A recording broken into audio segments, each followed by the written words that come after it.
Assalamualaikum warahmatullahi wabarakatuh. Selamat datang di pembelajaran dasar desain grafis selanjutnya, yaitu untuk hari ini kita akan mempelajari aplikasi dasar untuk membuat sebuah UI, di mana di sini saya akan memperkenalkan terlebih dahulu yaitu adalah tentang CorelDRAW. Jadi di sini nanti kita pakai CorelDRAW untuk membuat UI daripada sebuah aplikasi, baik itu website, lalu kemudian eh, baik itu platformnya menggunakan Android ataupun iOS dan tablet mungkin ya. Oke, di sini saya menggunakan CorelDRAW 2019. Kalau untuk kalian yang di rumahnya menggunakan CorelDRAW versi di bawahnya, untuk X5, X6, X7 ataupun yang sebelumnya, jadi dipersilakan sama aja, pada dasarnya ini semua toolsnya pun sama saja. Oke, saya langsung saja. Di paling atas ini adalah untuk menu barnya. Ya, ini ada menu bar, lalu kemudian ada status bar, ada standar bar, property bar, toolbox ini yang di sini. Lalu kemudian lock toolbar, ini itu untuk menguncinya. Ya, ini ada. Jadi kalian bisa diklik kanan. Kalau menu barnya hilang, ya udah berarti hilang gitu. Ya. Status barnya ada yang ini, status bar, ini toolbar ya tuh. Jadi kalian bisa try nanti, coba sendiri-sendiri. Di sini saya akan menjelaskan terlebih dahulu yaitu pembuatan dokumennya. Yang pertama di sini ada langsung new document, itu ada di get started-nya, langsung kemudian new document, ataupun bisa di sini ya, new Ctrl plus N, ataupun bisa di sini menggunakan file lalu kemudian new ya, boleh saja. Oke, di sini saya langsung saja new document. Nah, di sini ada beberapa hal yang harus menjadi bahan perhatian, yaitu adalah nama. Diusahakan nama jangan untitled dulu saja, jangan untitled, dibiasakan menulis nama proyekannya, misalkan UI website gitu. Kalau ini presetnya CorelDRAW default saja, number of page-nya satu aja, jadi kita membutuhkan hanya satu dulu saja. Primary color modenya terserah mau CMYK atau RGB, bebas saja kalau ini. Lalu kemudian ada paper size-nya. Nah, paper size-nya ini ada banyak banget yang kita gunakan, tapi biasanya kalau untuk web itu ada di sini, web page 960 kali 960, ataupun bisa juga 760 kali 420. Kalau 760 kali 420 berarti dia sama seperti persegi panjang. Nah, jadi kita gunakan ini saja, 760 kali 420 ya. Ini resolusinya boleh ditinggikan, mau 100, 96, 72 atau berapapun boleh saja, tapi saya biasanya menggunakan 150. Ini langsung saja di OK-kan. Nah, ini muncul, ini saya minimize. Nah, ini ada, kalau untuk Corel sendiri pun, nah ini adalah lembar kerjanya yang ada di sini. Jadi kalian disarankan membuat sesuai dengan porsi lembar kerjanya, dan ini adalah standar daripada yang memang sering dibuat di dalam gambar utama di website gitu. Oke, sebelum kesini saya jelaskan terlebih dahulu. Di sini ada toolbarnya, toolboxnya ya, ini toolsnya ini semua nih ya. Sini ada pick tool ya. Pick tool fungsinya adalah untuk memindah-mindahkan sebuah objek. Klik lalu kemudian memindahkan ataupun merotasi. Contohnya adalah seperti ini, saya buat dulu objek ya, saya buat objek lalu kemudian pick toolnya. Ini ketika saya picknya, klik and drag ya, ditahan kliknya lalu kemudian bisa digeser-geserkan ya. Ini satu kali, ini untuk memperbesar memperkecilnya menggunakan pick tool juga ya. Lalu kemudian klik satu kali lagi, ini muncul tanda panah seperti ini untuk rotasi. Nah, ini untuk rotasi ya. Lalu kemudian ini untuk yang midpoint-nya adalah untuk memiringkan objek ya, memiringkan objek gitu. Ya, kalau ini adalah titik senternya, titik tengahnya. Ini juga sama untuk menaikkan juga. Nah, gitu. Ya, tuh. Ini adalah fungsi daripada pick tool. Untuk klik satu kali dia untuk memperbesar memperkecil. lalu kemudian klik 2 kali untuk merubah rotasi, lalu kemudian midpoint-nya, ya. Lalu kemudian di sini ada yang kedua, ada yang namanya shape tool. Shape tool ini ada beberapa. Ada smooth, sneer, twirl, lalu kemudian attract and repel, smooth, rogue, ya. Nih, kalau shape ini biasanya digunakan untuk ketika ini memindahkan satu titik. Nah, ya, satu titik merubah satu titik. Ya, shape ini fungsinya adalah untuk merubah satu titik. Nanti diajarkan untuk yang selanjutnya. Oke, lalu kemudian di sini ada crop. Crop tool, ya crop tool adalah untuk memotong bagian. Jadi yang memang kita perlukan itu nanti yang akan kita ambil. Ya. Terus di dalamnya ada knife, sama untuk memotong juga, virtual segment delete, sama untuk menghapus juga, eraser juga sama untuk menghapus juga. Lalu kemudian ada zoom tool. Ya, zoom tool fungsinya ada zoom in, zoom out, ada di sini. Ini zoom in-nya, ini zoom out-nya.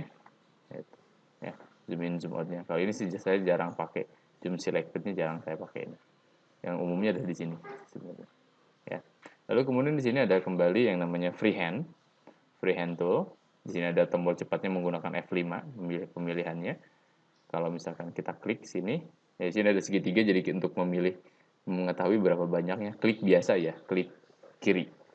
Ada 2-point line, ada bezier, ada pen, ada B-spline, polyline, dan 3-point curve. Ini biasanya digunakan untuk membuat objek secara manual. Kalau saya sendiri menyarankan lebih menggunakan bezier ataupun pen, gitu ya. Tapi kalau saya pribadi sendiri itu lebih senang menggunakan bezier karena apa? Karena penggunaannya jauh lebih mudah. Nah, ketika di sini kalian mau membuat garis lain yang lainnya, nih kan ada tanda panah biru. Kalau misalkan kamu klik di sini, maka otomatis si gambar hitam akan melengkung dulu ke sini, lalu kemudian akan mengikuti titik yang ada di sini. Nah, tuh, jadi melengkung dulu. Tapi kalau pakai bezier itu bisa dihapus dulu, lalu kemudian kamu klik di sini, gitu. Lalu kemudian baru disambungkan. Itu bisa.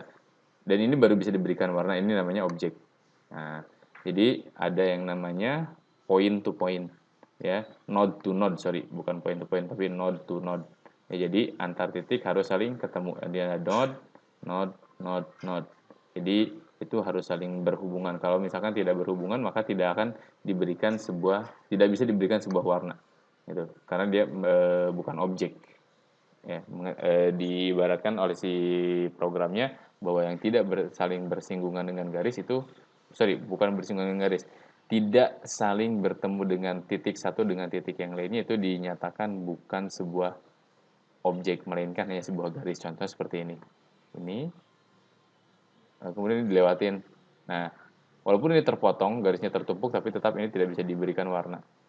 Karena ini dinyatakan bukan sebagai objek. Kalau objek berarti titik dengan titik itu harus saling bertemu. Titik awal dengan titik akhirnya harus saling berhubungan. Ya, tuh, bezier. Jadi kalian mau membuat lengkungan atau apapun itu bisa menggunakan bezier. Itu sih saran saya, lebih baik menggunakan bezier saja. Di sini ada yang namanya artistic media. Biasanya artistic media ini ya untuk membuat sebuah tulisan tebal lalu kemudian kecil. Di sini settingannya ada di sini. Nah, ini ada settingannya. Nah, itu jadi nanti tinggal diatur saja ketebalannya ada di sini.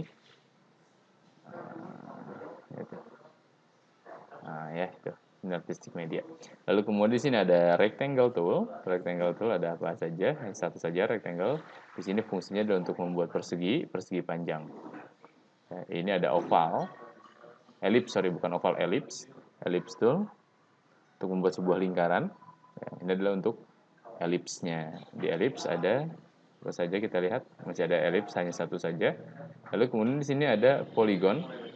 Dalam polygon ada star, spiral, lalu kemudian common shape. Ya, jadi untuk polygon adalah persegi 5, 6 sampai dengan berapapun.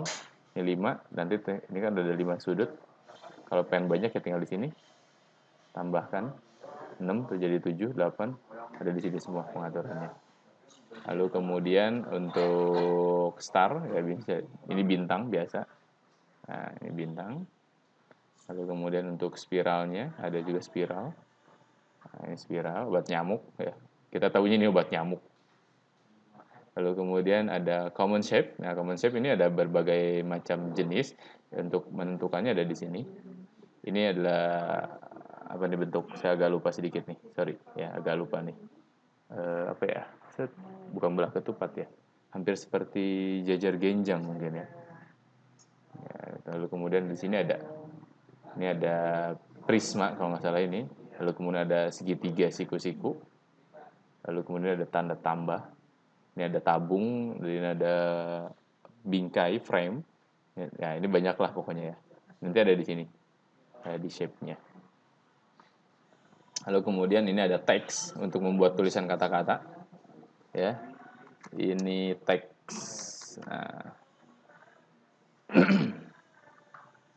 ya ini teks.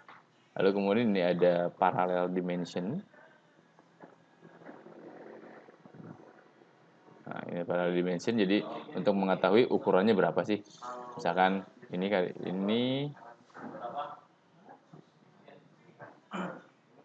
sorry.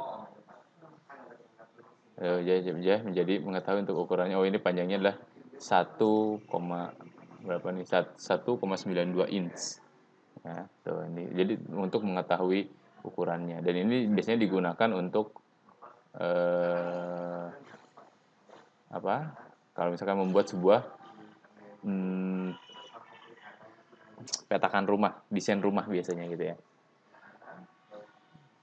Lalu kemudian ini ada connector tool. Saya jarang sih terus terang aja untuk menggunakan ini connector tool ini, hampir sangat jarang sekali. Ya, lalu kemudian di sini ada drop shadow untuk memberikan sebuah bayangannya. Ya, jadi ada bayangannya. Oh, ya. Lalu kemudian ini ada transparansi. Nah, itu transparansi ini kalau di tempat yang lain namanya gradient. Ada gradient, ada transparansi gitu ya. Transparansi dengan gradient sama aja kok. Lalu kemudian ini ada color eyedropper untuk mengambil warna. Jadi ketika kamu klik kan, jadi mengambil warna, dipilihkan di sini jadi warna biru. Eyedropper. Lalu kemudian di sini ada paint, ada interactive fill toolnya, ada yang kalau nggak salah ada smart fill dan ada interaktif. Ini ada sama untuk memberikan warna, ya, untuk memberikan warnanya. Oke, itu untuk pengenalannya, untuk toolsnya sudah saya jelaskan. Nanti di next video akan saya jelaskan bagaimana membuat sebuah objek, lalu kemudian menggabungkan objek, lalu kemudian memodifikasi objeknya sendiri, gitu ya. Oke, ini ada sorry agak kelupaan. Ini adalah untuk warna. Ya, untuk warnanya jadi banyak. Kamu tinggal di sini ada tanda panah 2. Selanjutnya untuk melihat banyak warnanya. Kalau pengen misalkan warna ini, pengen warna yang lainnya, klik tahan, lalu kemudian nanti sampai dengan muncul. Nah ini muncul warna-warna yang lainnya. Oke, paling untuk pengenalannya sampai sini dulu. Nanti akan saya jelaskan kembali untuk yang lain-lainnya. Oke, terima kasih. Assalamualaikum warahmatullahi wabarakatuh.